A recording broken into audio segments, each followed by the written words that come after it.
First, your brief assessment of the recollation and redeclaration. In terms of assessment, so far we had 12 outstanding. We've been able to do 10 of them. We did 3 earlier and we were able to do 7 over the weekend. So I think in terms of candidate assessment, I would say all the processes have gone on very well.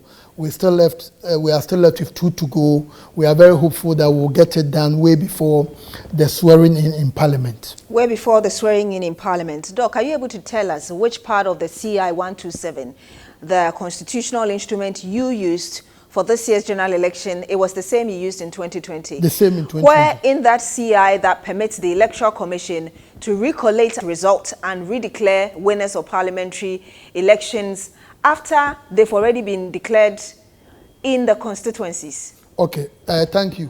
This is a very, very good question. Number one, the Constitution, Article 45, says that of all the institutions in Ghana, it's only the Electoral Commission of Ghana which is mandated to conduct and supervise.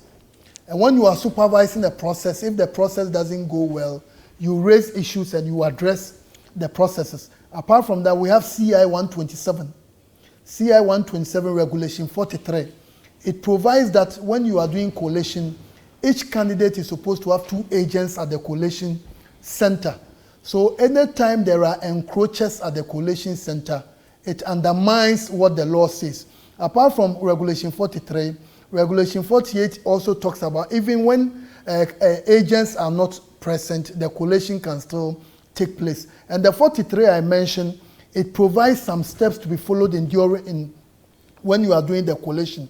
So once those steps are not followed, and you have an instance whereby somebody is compelled against his or her will or under duress to declare somebody a winner, that is not acceptable as far as the commission is concerned. So that is the word of the Electoral Commission saying that your officers there were under duress? No, it's not the word of the Electoral Commission. It's the word of our officers. Okay, but... Our officers in those... For example, before you go, in Ablekuma North, we have 281 constituencies. And the direction we've given to our officers, you declare results with the 281 polling station results. 281 polling stations, including special voting at Ablekuma North. The first declaration was done with 219 polling stations. We'll go into all of those details. You're saying that your officers, your officers claimed that they were under duress. You said they claimed. Yes, that's what you're saying. They said they were under duress. So why didn't they go to court? Why didn't they? No, they don't go to court. No, I think what some of you, the media, you are not understanding is this. The EC is mandated to conduct and supervise to see to the conclusion of the process. So the EC must ensure that everything has been done properly. And when we are sure that everything has been done properly, if you are aggrieved, then you go to court. Let's take it step by step, Doc. You still haven't answered the question of which part of the CI allows the Electoral Commission to recollate results of constituencies and to redeclare. No, I think I mentioned, let me come back. I said CI 127, Regulation 43. It provides the framework for collation. And I will read that to you. Collation that does not follow that process is unacceptable. I will read that to you. And I will read that very briefly. It says that after votes are cast and counted at the polling stations, the presiding officer submits the pink sheet, statement of poll and declaration of result form to Constituency Collation Center. At the Collation Center, returning officer, i.e. the man who declared who becomes the winner, aggregate all polling station results from constituency verification result. The returning officer ensures figures from polling stations are corrected and tallied. But then it goes on to say... The returning officer ensures what? The returning officer ensures the figures from all polling stations are correctly tallied. Once verified and accepted, a returning officer completes the constituency collation form and declares result. Now, you declare the total number, valid, rejected, and all of that, after which, and there's a part of it where it says that when there is a problem or there's a contestation, the EC may recount at that instant. But it didn't say that after there has been, for instance, after you've passed that stage and you have declared the winner. What you just read, you said the returning officer must put together all the polling station results. But I'm arriving at a result. I'm just saying that after you have declared the winner. I didn't see anything in the CI that said that after declaration is done, you go back and say that because there were these previous challenges, we are going to redeclare winner. Let me say this. We have officers, returning officers for each constituency. The same people who declared the results you are claiming they declared said no, that's not what transpired. And that at a gunpoint, at a knife point, I was compelled to declare a winner who didn't win. Our cameras were there. I don't remember we reporting that they put knives and guns on the head. Did you watch the declaration of Okankwe Central? Have you seen the footage? I did. Did you hear the officer saying I declared with 78%? No, but did you hear that? I'm asking you a question specific to what you just said, which is the guns and the knives, and I'm saying that I don't recall our cameras recording that. But usually in those because that's what you're using to say under duress. No, the point is under duress. Apart from that, but did you see the footage of Okankwe Central being declared? Yes. Did you hear the person saying I'm declaring with 78% of the polling station? Yes, we know that in some constituencies they declare. And we are saying all those are unlawful. Okay, but what happened in Damango where one person died and where the current lands minister, Abu Jinapo, they declared without all the results? Are you sure? Yes. Damango, they declared with all the results. Not with all the polling stations. Let me put this in perspective. In 2004, there was a similar incident in the Peru constituency. The then chairman of the Electoral Commission, the MPP candidate for Peru constituency was declared the winner. The information got to the chairperson of the Electoral Commission, Dr. Aferijan, that the right person was not declared. The commission went to Sunyani, did a new collation, and the NDC candidate was declared the winner. In 2004, the same thing happened in Yapeku Sogo. Another thing happened at that time, Zabzugu and Tatale were one constituency. It happened over there. The NDC candidates were affected. It came to the attention of Dr. Aferijan. There was no declaration, but the wrongs were corrected. What the commission is saying clearly is that this CI 127, it provides a framework. If you don't follow that, it's unlawful. So anyone who is aggrieved, the commission will do the right thing. Once we do the right thing and you are unhappy with the right thing, you take legal action. But the grievance you're talking about is what I just read, which is part of the 43 of this CI 127, where it says that when there's a contestation, at the time you're counting, putting it together, collating, and before you even announce, because of that contestation, you recount. But I did not see anywhere, and I'm just repeating that question, where it said that after you declared, and I just gave you the example. You're citing the example of constituencies which didn't have all the polling station results. And indeed, after the courts asked the Electoral Commission to go ahead, you had a press conference where Madame Jean Mensah herself said that the EC would not accept results where in areas where they even had 200 plus, they had just a little over 100, and yet they went ahead to declare. And I'm saying that in Abu Jinapo's constituency, Damongo, we had that happen. Also, in the issue of Techiman South, in 2020, during the parliamentary election, when the people had issues, NDC had issues with the result, you told them to go to court. So people are feeling that there's a double standard being played here by the Electoral Commission in this year's general election. Let me put things in the right context. Techiman South in 2020, the report from our district officer, as well as the return officers, was they had gone through the entire process required by CI 127. They went through the entire process. So when that report came to us, we said, once you've gone through the entire processes, anyone who has an issue with it must use the legal system, because the entire processes they've gone through without any problem. In 2024, they didn't go through the entire process. The same people who did the exercise, those alleged declarations, the same people who did it, those same people came to the commission and said, no, that's not what transpired. So you don't see what happened in Techiman South and what is happening now as a double standard? No, it's not double. Anyone who claims what happened in 2020 in Techiman South, what happened in 2024 in Techiman South? I'm talking about 2020. No, where you told the aggrieved to go to court. And what has happened? Are you referring to 2024 in Techiman South? 2024, you are not asking the aggrieved to go to court. No, after the elections have been declared. No, they didn't declare. What was that? Was fraudulent declaration, and the commission there, of all the institutions in Ghana, it's only the Electoral Commission that is mandated. Do you know, after they've done the declaration, they will also send a writ, what we call the writ of election, to the EC. So you can gazette the results? That rate will come before we can do the gazette. And the commission will not gazette anyone who, in our estimation, went through a fraudulent You are just referring to your men who, and of course that's a fact that is out there, that there were certain constituencies that didn't have all the polling station figures. And I think you mentioned that one. Yes, those were, so a second, those were your men. So you should be taking responsibility for your men being at a place they've been trained to do this. They know the CI, and yet they went ahead to declare. In Okankwe North, Okankwe Central, yes, the declaration was done with 78%. And what you just read from the CI, it says all the polling stations.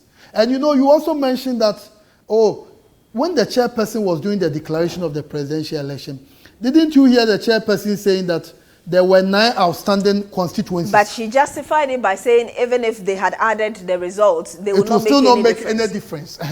So the ones they did at Okankwe Central, Ablekuma North, Tema Central, they didn't make that point because it would have changed the outcome. And so that's the reason why we met on Saturday and we went through the process. So I think what maybe some people are not understanding is that commission is clothed with the powers, or let me put it, the authority to ensure that from the beginning to the end, all the right things are done. And that's just what we have done. Was the NDC there during this recollation and redeclaration? Oh, my colleagues who were there told me the NDC was there. But I saw some footages of NDC. You're aware that they are still not happy with the recollation of the result? You know, I think, Beatrice, one of the things we must understand is that the Electoral Commission is a creation of the Constitution.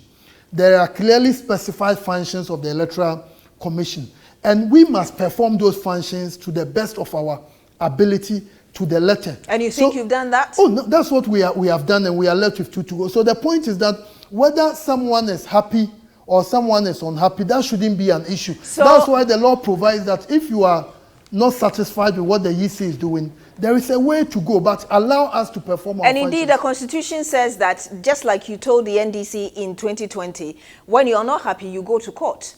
And that court is the High Court. That court is the High Court. It's the High Court. In this case, after the MPP, the 6 parliamentary candidates filed that mandamus at the High Court, asking that the Electoral Commission is mandated to recollate, and also that the Inspector General of Police is also obliged to provide security. You remember that the NDC went with an injunction which was overthrown on Friday when the High Court eventually gave its verdict, as it were. What we also understand is that just after the High Court did that, the NDC filed a certiorari at the Supreme Court to quash the decision of the High Court. What we are being told by NDC executives is that the certiorari was served on the Electoral Commission. You received or acknowledged receipt of that. The police administration, that's what we are told. The police administration as well.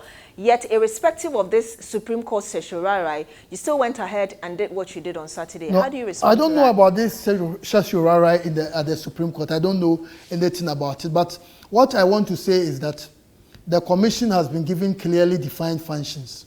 And those clearly defined functions, what my understanding of the legal process is that if even you are going to take the EC to court over parliamentary or presidential election, what you do is that you must allow the process to come to an end.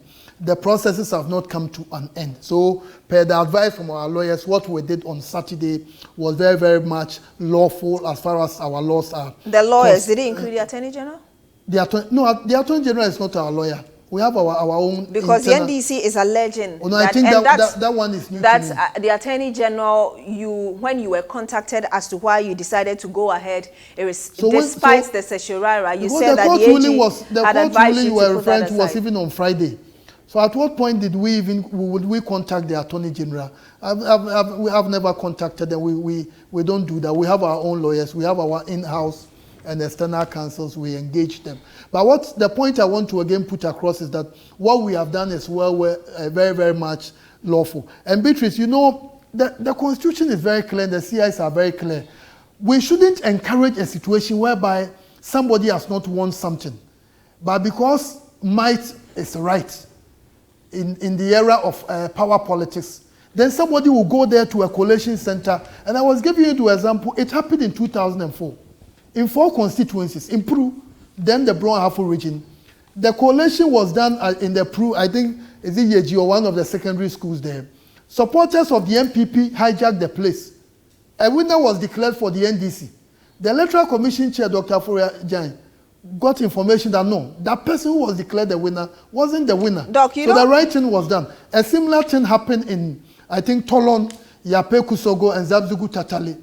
The commission intervened, but for those ones, there were no declarations. So what we are doing now, what commission is saying is that you can't say because you are stronger than someone, the person has won, then you should be declared the winner. Doc, you don't think that what the Electoral Commission has done in this year's general election is setting a bad precedent where perhaps in the future, assuming that the presidential candidate is declared winner, EC can then come back and say that we are sorry, there were ABCD reasons and therefore we are going back? You know, Beatrice, that cannot happen because the presidential election is declared by the chairperson of the Electoral Commission. And before we declare, we get all the facts before we do. We only declare partially if what is outstanding will not make any changes to the outcome of the election. But for the parliamentary, didn't you hear political party supporters besiege the collation center? So when they besieged the collation centers, those places did not do proper collation. And what the commission is saying is that didn't you hear before the elections that all the parties were claiming that by 12 midnight, they would have gotten all the results from the polling station. So what we are doing now, these are results all the parties have. Commission doesn't know the winner of any of these outstanding ones. So what we are saying is that you have your pin sheet, bring all, let's put them together and get the winner. And I'm surprised that some people will have issue with it when we need to ensure that truth is what must prevail in our society. The founding member of CDD Ghana, Professor H. Kwesi Prempeh, thinks that what the Electoral Commission has done in this year's general election, you're only plunging the country into chaos. If it had not been the fact that there were individual or institutions that collated and they were able to declare the results, I mean, such as even the MPP itself, with the presidential candidate coming out just few hours after the elections to say that per our own data, we realized that we've lost the election, both at the presidential and the parliamentary level. H. Kwesi Prempeh thinks that if everything had been left to the EC alone, with what is happening currently, perhaps you could have plunged the country into chaos. How do you respond to that? I think Professor Prempeh doesn't have a copy of our CI. If you have a copy of the CI, we don't operate like the way political parties operate. YEC doesn't get results from the polling stations. YEC only gets results from the constituency collation centers. We are not in a hurry like political parties. What political parties do is that even in the presidential election, they get all the polling station results and they put them together and they know who has won and who has lost. The YEC doesn't operate like that. The YEC has a clear procedure which is specified in our CI. And that procedure says that after the close of polls, the results at the polling stations will be sent to the constituency collation center. So at the constituency collation, they will be sent there physically. We don't do electronic transfer of the results from the polling station to the constituency. It's physically. So from that point, to get the presidential, when they finish the constituency collation, the presidential results will now be sent to the regional office physically. Doc, in this interview... So the parliamentary one, so that is what we do. So if you know the law, and this was what was used in 2020, so if anyone turns around and says that, oh, then the parties know. The argument Prof is making is the same question I tried to ask you about 3 times, which is that, yes, you talk about getting all the polling station results, which is clearly spelled out in the CI, but there is also the bit about having declared. There is no provision in the CI that says that after you've declared, you can then go back and redeclare. Beatrice, the YEC is the one that begins and ends the process. The YEC so even after declaring, you can still go back. After declaring, the YEC must do gazetting. And those are the information we use. The rich and everything. The same people you are claiming they declared, they are saying that these are not the persons. And that the evidence we have Look at Obuasi. So why did they declare if they knew that wasn't? The reason which you are. You said under duress. You are pretending to accept. It's not like you are pretending. You're saying to accept. under duress. You know those things happen and you are pretending to accept. You're saying. Did you hear what happened at Tema Central? Yes, you're saying under duress. What happened at Tema Central? We have seen, Doc, we have seen current videos, even of the recollation, where your officers still seemed visibly under pressure. You wouldn't call that under duress as well? You've seen those two instances. What we are saying is that the commission doesn't care who becomes president. We don't care who becomes a member of parliament. What we care about is that our processes must follow. Doc, you're not answering the question. No, I'm coming to your question. Those people, didn't you hear the Tema Central guy saying that I will not do the declaration? Did you hear that one? I heard that, but I'm just saying that his family, his wife, their children had been threatened. So he thinks that he cannot do that again. But you haven't answered the question directly. Question about what? That they were seen visibly, aside from the one who said that I'm not doing it again because of the threat. Oh no, I didn't see that. We had our directors there. I didn't see anything like that. So in this interview, you said that your lawyers told you that you sought counsel. I've not said I've never seen any sexual. I've never seen anything like that. When I said that... I'm saying that our lawyers have advised us that the processes we are doing is very, very lawful. So, whether or not there was a certiorari, that's what you're saying. You have just mentioned it. Okay. I've not seen anything. Are you aware the NDC feels like they know that you were served and you still went ahead? They will cite you for contempt. I don't know anything about that. You just mentioned it today. The party says it might cite you for contempt. How do you react to that? The nature of our work is such that going to court is part of the process. So if anyone wants to cite us, that's well within their right to do that. But I think the point must again be made that this is a democracy we are building. And we must be committed to ensuring that the right things are done. We shouldn't, whether media, civil society, encourage any situation whereby somebody has not won. Then the person will send supporters to the polling station or to the collation center just to influence the outcome of the process. If we do that as a commission, we are setting a very bad and a dangerous precedent for our democracy. We don't know what is going to happen in the near future. And as I gave you the example, it happened in 2004, the commission went in. Even in 96, it happened in the Fantiakwa constituency. The commission intervened and the wrongs were corrected. So the media must be supporting the commission. Because how do you declare parliamentary election results without 22% of the polling station results? So from where you stand, or from where you sit, the commission has done a yeoman's job. Anyone, that's why in a right-thinking society, this is not something we should disagree. In any right-thinking, well-functioning society, this is something nobody should disagree. That an institution is doing the right thing, which must be applauded by all. You want to begin your reign with on a foundation when somebody didn't win, then you are saying that the person has won. We can't do that in this country. Doc, your final word. Oh, my final word is I think the commission has done an excellent job in this election. For the first time, somebody conceded the presidential election. But that wasn't your doing. Oh, but the processes we put in place, if the processes were not that transparent and scientific, we wouldn't have gotten to that point. And the reports from observers as well as your good selves, an indication that, but this outstanding parliamentary constituencies, which nearly rattled our democracy, I think everything went on excellently. We've engaged a lot of the observers from the African continent, AU, ECOWAS, Commonwealth, the International UN. All of them seem to be happy with the process, domestic observer, CODEO, and everyone. So, I know that's your final word, but how do you respond to the claim or allegation from critics that perhaps you are in cahoot with the NPP to prevent the NDC from absolute majority in Parliament? You can read my lips. The commission doesn't care who becomes majority in Parliament. We don't care who becomes minority in Parliament. What we care about is that let's follow the law. Let's do the right things. Because if we want to become an effective society, a law-abiding society, let's make sure that anyone who wants to abuse our system is not allowed. And this one, we as citizens must rise up, regardless of whoever we support. We shouldn't support anyone who engage in abuse of the law. That one will not help us. So you're not even bothered about the claims that if it had not been transparency or vigilance on the part of a lot of people, the EC might have helped to rig the election? Oh. I know people say things to excite their base, but let's be very clear.